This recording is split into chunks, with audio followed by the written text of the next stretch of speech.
F-35, we've already got a command and control system that can take any CCA, whether we make it somebody else does. And the pilot controls it with a kneeboard and an Apple iPad that can all be stored on the screen. So we're getting very innovative, I think, and love to show you that in the classified space someday. Well, appreciate you having us here. A few of our friends in the meeting are here. And the Arsenal of Freedom tour is to go talk to the new guys and the guys that have been here for a while. And with the same expectation that we deliver at speed, at scale, at cost, and we drive the problem set. And yes, we're doing that for a long time. We need to continue doing it, and appreciate the ways in which Lockheed is leaning forward, and we got to keep doing it. That's the President's expectation. That's our expectation. You want to deliver for the warfighter. We do too. We all feel the same urgency. And our goal is going to inject that urgency into the department and then create the running room for the big guys and the little guys to all run and compete. And that's certainly our view. We appreciate that. Fantastic. Any objectives specifically you want to make sure that we accomplish while you're here today? I want to see what you do here. All right. That's we want to see it, feel it, and touch it, and understand it, and talk to your folks. Oh, absolutely. I mean, the patriots you have working here who are building that arsenal of freedom, want to motivate them just like we do the folks in uniform. Who, if you build faster and provide, we're just more capable in the process. Pretty straightforward stuff, but we want them to hear it from us also how important it is. Fantastic. No, they cannot wait to see you. Absolutely excited to do that. Well, the big group at the end, you're going to see some clusters of people that put their hands on the jet as we go through the factory as well. Love it. Love it. All right, thank you guys. Please hold it. Never a boring job. Also a veteran. Yep. A number of employees here.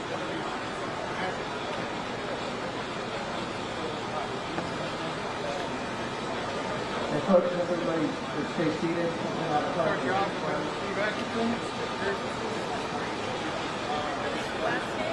Am I good? Yeah, I got there. The people that were behind him are totally blocking him. I don't know if you guys care about that.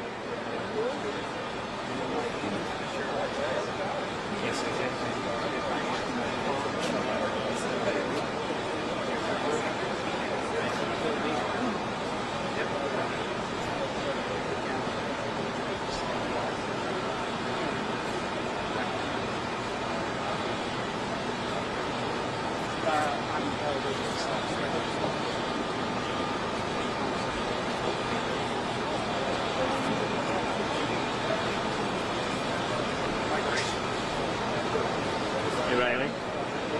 That gentleman in the black suit is blocking him now. Hey, Allie. Allie.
Our legacy really stems from World War II. Fort Worth was the cornerstone for American aerospace innovation in World War II, and we have sustained that legacy relative to really being the front end of aviation innovation and advanced high-end defense manufacturing. Today, we stand here behind me in front of the only fifth-generation fighter that's produced in the world. The production rate at this facility, if you add up all of the rest of the free world combined, 5 times the capacity here in Fort Worth. This is what this generates on behalf of our nation. I can't speak highly enough relative to this group of folks that stand behind our distinguished guests. It is you on your back relative to your ability of artisanship, proficiency, dedication, that last year we delivered 191 F-35s off this line. Give it up.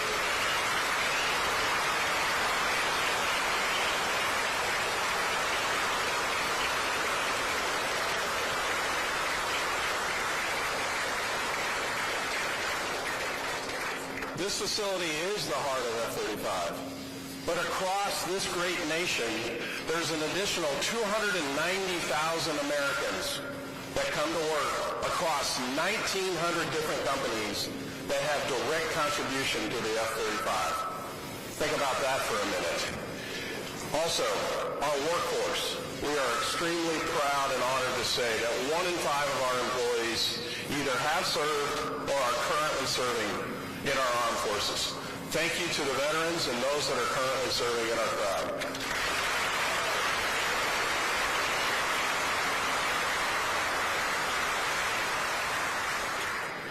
We are also incredibly proud and humbled that the F-35 is out in the world, generating peace through strength. Starting with our hemisphere and our homeland. Makes a lot of sense to me. Number 2 is peace through strength. At the War Department, we are the strength department. Our job is to be that hammer when necessary, hopefully to never have to use it. The whole idea is deterrence. You want peace through deterrence. If you have to use it, you can fight to win over violence. And third is common sense, which is not so common in Washington, D.C. But in the Trump administration, if you look at the promises and you realize, hey, making things here and making them well at scale and at volume and at speed is critical. Protecting critical industries is what you work your success on the battlefield. That common sense is applied every single day. The other place we're applying common sense is in our priorities of the department. First is we're reviving the warrior ethos. We want to get rid of the distractions and the debris. No more DEI, no more dues and dresses.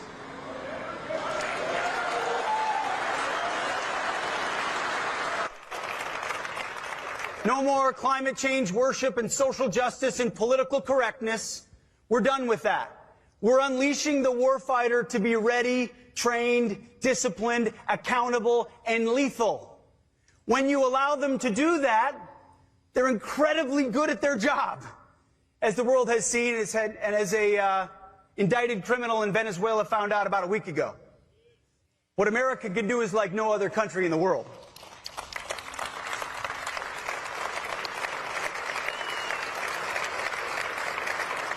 And that's really important to us. We want to allow commanders to be commanders again, to make those critical decisions, and to hear from commanders on the ground. And we have an opportunity in our office to talk to commanders who say, hey, we've never felt this supported before, ever, in our time in command, under President Trump and under the War Department. You're allowing us the authorities to go out and do what we have to do. You're clearing out the debris. That's our job. Our job is to make our warfighters as capable as they can be by giving them everything they need and then getting out of their way when it comes to mission accomplishment. Number 2, we're rebuilding our military. That's why we're doing the Arsenal of Freedom tour. That's why we're here in Texas. We were in Los Angeles. We were in Mississippi. We're going to go across the country over the next couple of months, talking to companies, to industry, to manufacturing, large, and didn't get any bigger than this. Can't see the end of it. Large and small. We need them all.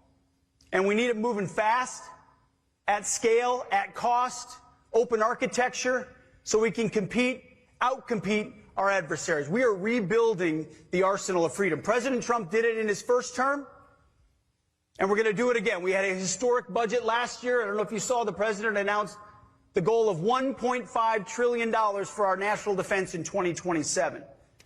That is a message to the world.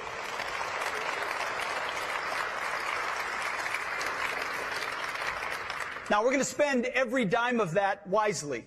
We're going to find every savings that we can in the couch cushions to make sure we're squeezing everything possible into the best capabilities in the world, like the ones you build here, and a quality of life for our troops who deserve the very best, whether it's barracks or pay, quality of life. We ought to be and need to be investing in them even more.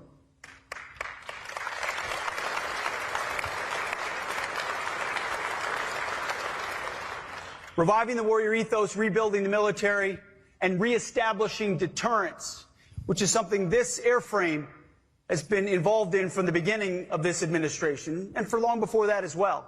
But when you lose your way, about what American leadership looks like. It invites chaos and challenge in the world, which is what we saw under the Biden administration. Whether it was the disastrous withdrawal in Afghanistan that had reverberated around the globe as far as the image of our country, whether it was what happened on October 7th with Hamas in Israel, or the war in Ukraine, which never would have happened if President Trump were president. The world saw an open invitation for challenge. Didn't feel like America was prepared to do what it would do in the past. Not to mention the fact that our ships were being shot at around the world, and we weren't responding. So the first thing we had to do at the War Department was to reestablish that deterrence on behalf of our country. And it started, frankly, from day one on the border. Securing our border and locking it down. We've gone 7 months with 0 crossings at the southern border.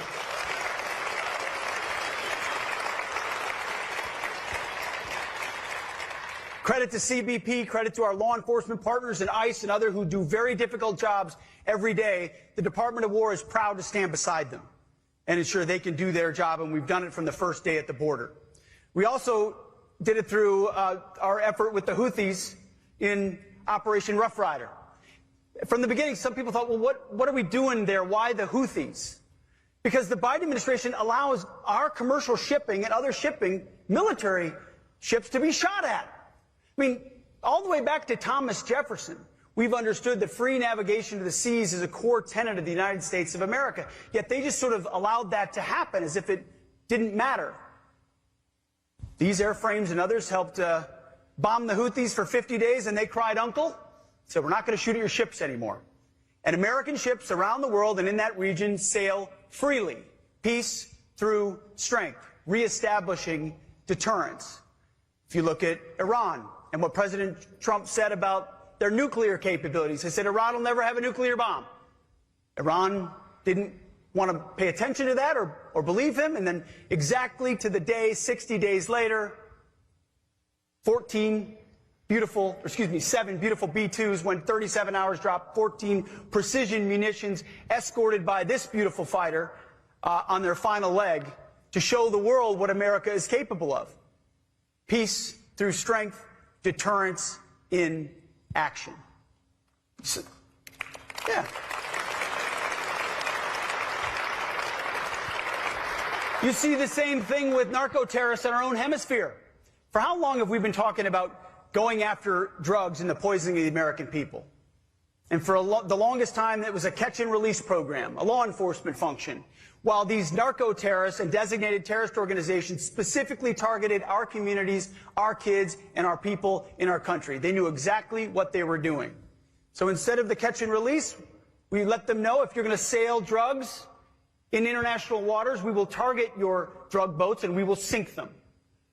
There haven't been many boats sunk recently because we can't find boats to sink. Because no one wants to get in a narco boat, which is the whole point. Stop sending your drugs to our country and poisoning the American people.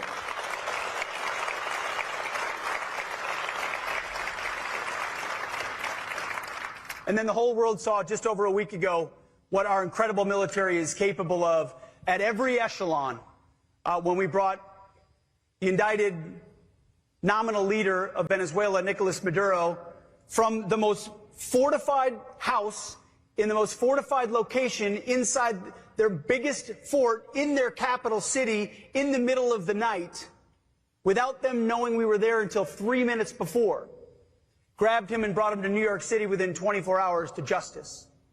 Let me tell you, no other military on planet Earth could pull off what our incredible warriors did.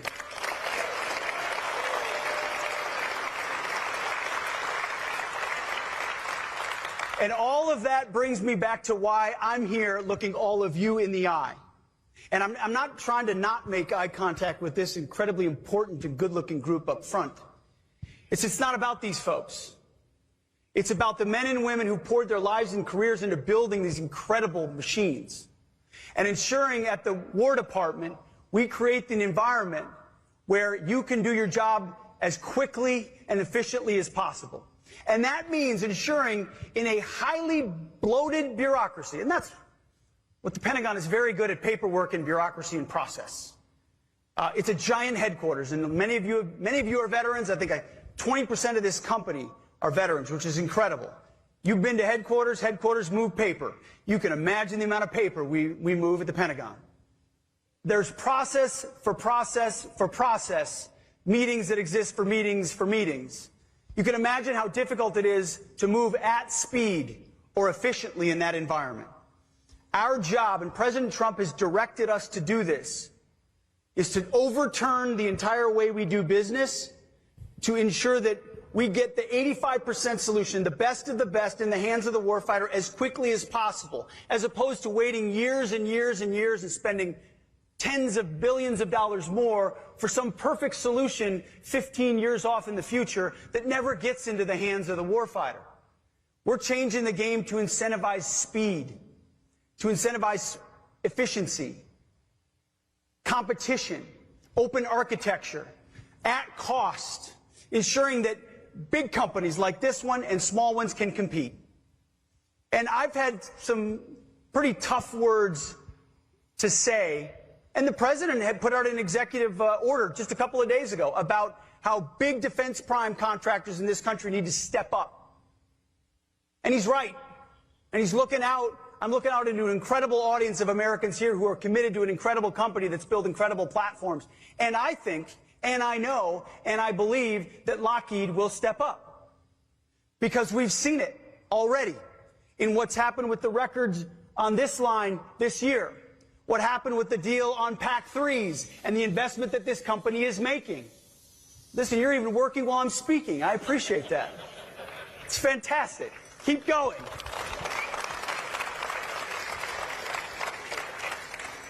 We ultimately don't care what the name is on the side of the missile or of the plane or of anything that's made at the War Department. We just want the best.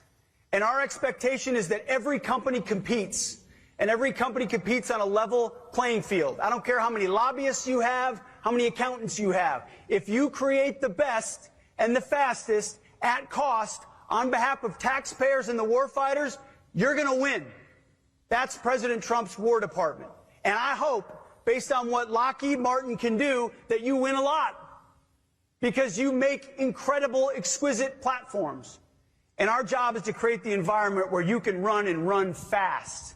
And where your leadership knows that it's not just about Wall Street and dividends and stock buybacks. It's about the warriors and what we can deliver as fast as possible to them. And they're patriots. They know that. So we're changing that incentive structure for the entirety of the industry across defense to make sure. President Trump's deadly serious about this. He feels the urgency of the moment, and so do I. We've got to build. We've got to rebuild that arsenal of freedom. We've got to go fast. The warfighters need it. They deserve it. We've got new peer adversaries that are building at record speed. We have to, but we have the best workforce in the world, the best engineers, the best entrepreneurs, the best innovators. It's this crowd right here. And so the Arsenal of Freedom Tour is meant to speak to you and your peers and to tell you to keep going. Go fast. Take risks. Be ambitious. Invest your capital up front and know that there will be a demand signal from the Department of War to have you keep running. So I want to give my appreciation to the leadership here of this company that has taken that demand signal and is running with it. That's exactly what we want. And we're going to give the same message to small companies and medium-sized companies. Join us in this sprint. The urgency of the moment requires it. The war fighters need it, and they need it yesterday. So thank you very much for inviting us here and having us here. Thank you for the accepting and grasping the challenge of President Trump, as well as our department, whether it's R&E or A&S, everybody. My charge to my team is to do everything they can with this precious moment we have to rip the bureaucracy out and streamline the process so that we can get in the hands of the war fighters what they need today. So thank you all so much for what you do, for why you're doing it. I've had a chance to meet a number of you who have kids or grandkids in the service. Many of you have served yourself. We are shoulder to shoulder with you because we can't deter the next conflict without the skills and capabilities that you have. I'll end by saying what President Trump said over the radio to the incredible Americans who went to downtown Caracas. He simply said, "Good luck and Godspeed." I know you don't need good luck. You're good at what you do. But Godspeed, because we need the capabilities you're creating here, and our job is to ensure you have everything you need in that process. God bless. Thank you very much. Appreciate it.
Today we also have Petty Officer Wisman, Petty Officer Lockheed,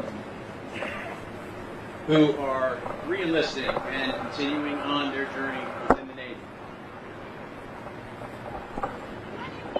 And part of saying the oath and the importance of it and what we swear to do, it is a great honor and privilege to have the Secretary of War here be able to administer the oath of enlistment to these people. It is my honor to introduce the Secretary of War, the Honorable Pete Hegseth.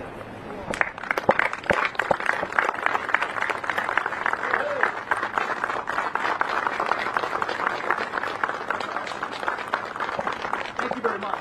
Appreciate you all being here. It is a pleasure to be here and be amongst this great group. We got looks like 9 enlisting and 2 re-enlisting, and that's what it's all about. And I love rolling up here because this looks just like the recruiting station that I walked into many years ago when I didn't know anything about the military. I didn't know the difference between the Army and the Marine Corps. I just knew there was a recruiting station where I could go in and talk to somebody, get some answers about the opportunity to serve my country. The simplest of things in the simplest of places in small town USA. I'm from just north of Minneapolis, St. Paul in Minnesota. And they said, hey, if you want to serve your country, here's the options. And I thank my parents for the foundation to say, hey, maybe you want to do something bigger than yourself, serving your country, serving God and serving country. And then there were great Americans inside there that helped me navigate. And I ended up doing ROTC and some other things, but it was those conversations that led me to a life of service and the same kind of conversations that this group had. And I just want to commend you. I want to commend your parents. I hope some of them are here. We got parents here? Anybody? There we go. For your willingness to stand up. It's not a small thing. It's not an easy thing. You've got challenges in front of you that most Americans will never undertake. So I salute you for that. And I salute you, parents, for creating an environment of love of country, of raising patriots who understand the importance of an oath to something bigger than themselves. And the reason we're here is we want the rest of America to see this and understand how much President Trump and myself appreciates what these in uniform are doing right now and what all of you are about to enter into. A fraternity, a brotherhood of Americans. Over 250 years, I see a 250 t-shirt right there. 250 years of Americans, men and women, who have stood up to put on a uniform to fight for the freedoms we cherish. There is no America today without folks that carried rifles many, many years ago. You've seen the memes on social media, the revolutionary folks with their muskets and the B-2 flying in the sky. It's all the same line.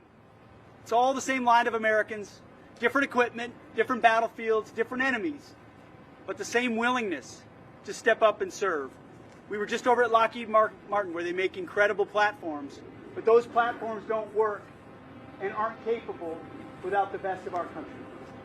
So we came all this way to hold a lot of meetings, but we always want to make sure to meet with those who are stepping up for us.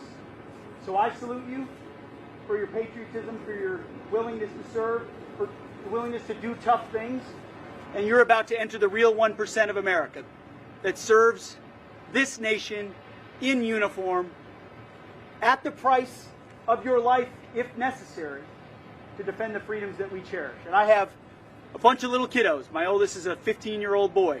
And I would be proud if in a couple of years he or my daughter were willing to say, I'll do that, Dad. Nothing would make me more proud. That willingness to serve. So thank you all for what you do. Thank you all. And as the President says often, good luck and Godspeed.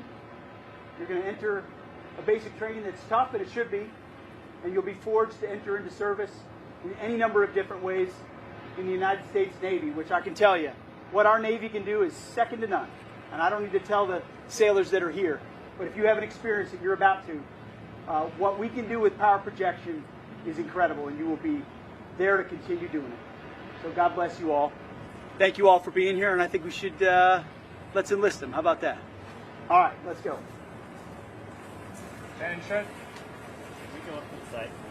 All right, raise your right hand and repeat after me. We'll do the enlistment separate. I state your name. I, Howard Hendricks, Do solemnly swear do solemnly swear that I will support and defend the Constitution of the United States that I will support and defend the Constitution of the United States against all enemies, against all enemies, foreign and domestic. foreign and domestic, That I will bear true faith and allegiance to the same, that I will bear true faith and allegiance to the same, and that I will obey the orders of the President of the United States and that I will obey the orders of the President of the United States and the orders of the officers appointed over me, and the orders of the officers that are appointed over me, according to regulations and the Uniform Code of Military Justice. according to regulations and the Uniform Code of Military Justice. So help me God. So help me God. Congratulations. Give it up. Give it up.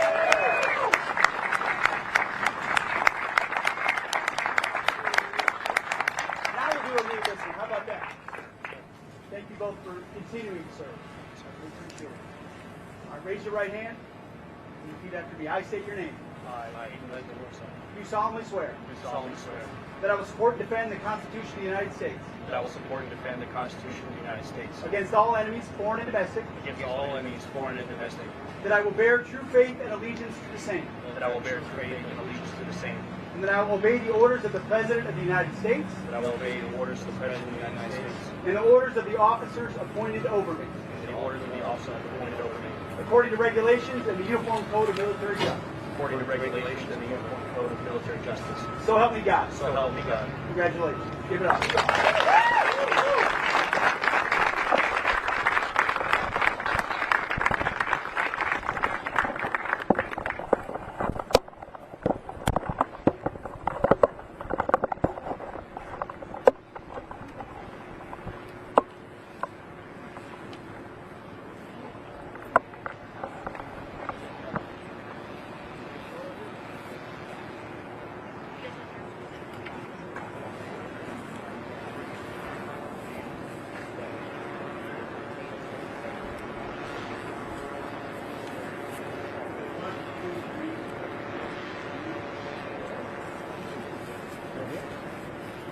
One, two, three.